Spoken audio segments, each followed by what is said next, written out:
This is 2019, and it's a look back at the epistles in the light of the other writings. So we're going to start with James. No matter who wrote the epistles, Paul, John, Peter, James, you will find they support one another, and they give clarity to questions that you might have. All the writings wonderfully knit together to give you a picture of what the Christian walk is like.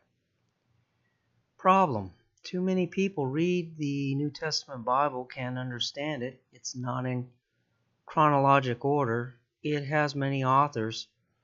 It was originally written in ancient Greek, and some verses don't translate well to English. It's like reading something in a foreign language with foreign concepts. And because of this, people are vulnerable to false teaching. Also, many are unable to share the gospel because they're without clear understanding. So the goal here is to simplify things so people can understand it and read it for themselves. As you study it, though, make sure you have God. You need the Spirit to bring the Word to life and give you deeper meaning and implement this to your life. And you can use Acts as a chronological account of how the church began to take form. So let's start with James. The background of James is the earliest epistle written.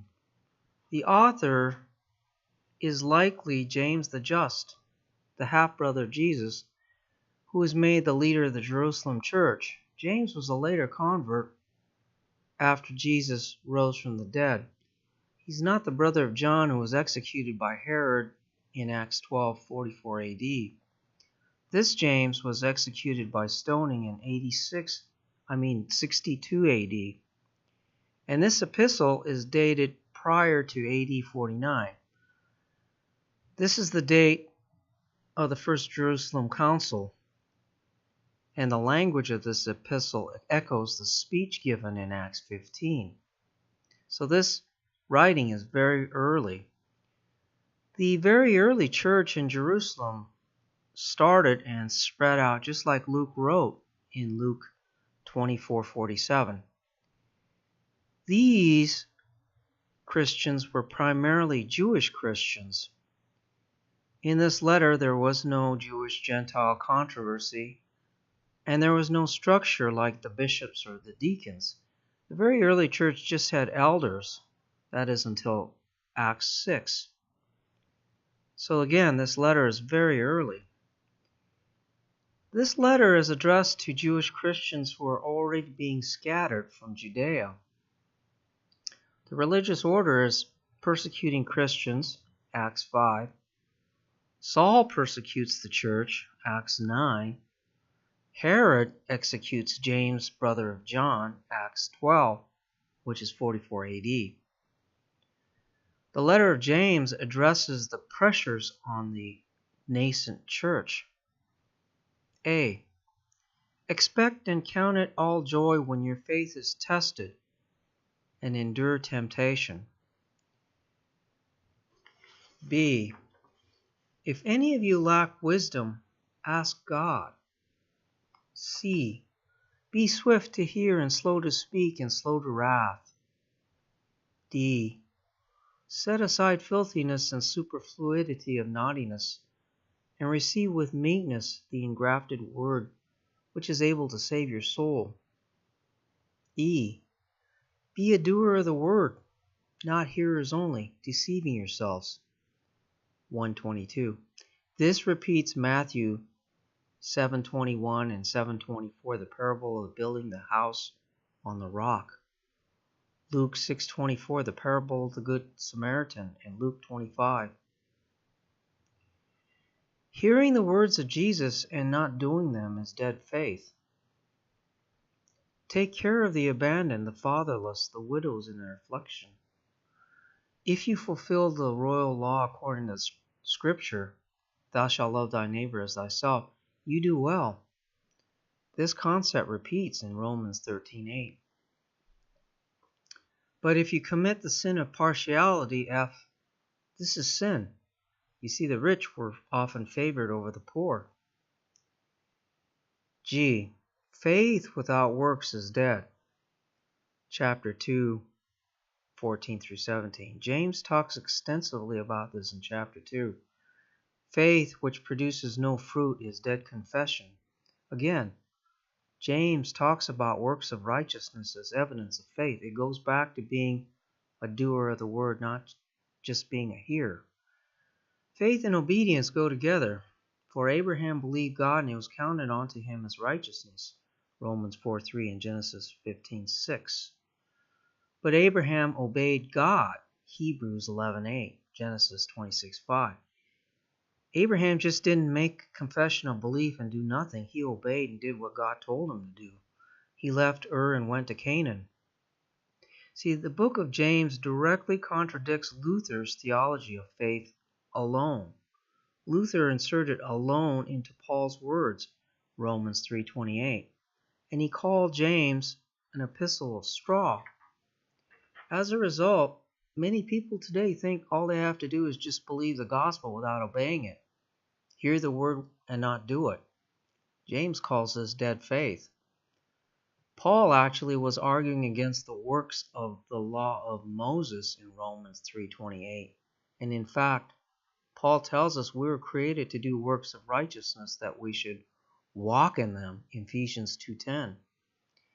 This aligns with John 15, where Jesus tells disciples to abide in him, keep his word, and they will bear much fruit.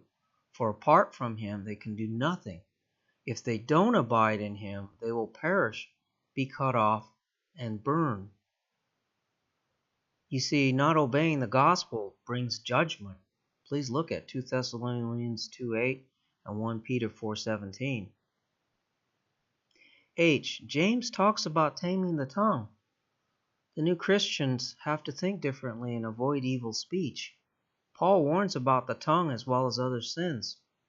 Some specific sins are idle talk, foolish talk, crude joking, gossip, filthy talk, loving lies, heresy, profane and vain babblings. There are many more. And then in I, James talks about in chapter 4 about coveting and loving the world. Friendship with the world is enmity with God.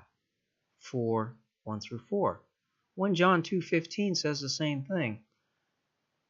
Now Jesus talked against loving the world. If you take a look at the parable of the sower, the love of the world choked out the seed. He also told a rich young ruler to quit loving his possessions. He also gave the parable of the rich fool in Luke 12:16 and encouraged people to store up treasures in heaven instead. J. James talks about ethics and social justice to the rich. Don't hold back a worker's wages. He warns them about judgment. They were keeping back wages by fraud. 5:4. K. James talks about humility and God's will. Don't boast about tomorrow, for your life is a vapor. Hebrews says the same thing, Hebrews 6:3. We can go on to maturity if God permits. L. He revisits the instructions given by Jesus on the sermon regarding oaths. Swear not, but let your yea be yea and your nay be nay. 5:12. And M. He says to confess to one another, to hold one another to account, and bring anyone who strays from the truth back. Save the sinner from his ways. Pray for the sick. This is very much like the commission in Mark 16:15 through 18 and Luke 24:47. Summary. James repeats much of Jesus' teachings, as do the other writers. Love is the fulfillment of the commandments. James teaches faith must be active faith. It must bear fruit, otherwise it's dead confession. Faith without deeds is dead. Faith without obedience is dead. Be a doer of the word, not just a hearer. This is the most important lesson in James, and this is supported by the gospel and the other writers. By faith Abraham was justified, and this faith was not empty faith, but entailed obedience. Hebrews 11:8, Genesis 26:5. Abraham did what God told him to do. He didn't stay in Ur and do nothing. This will be the end of this video. Hope this was helpful. Be blessed in Jesus' mighty name. Thank you.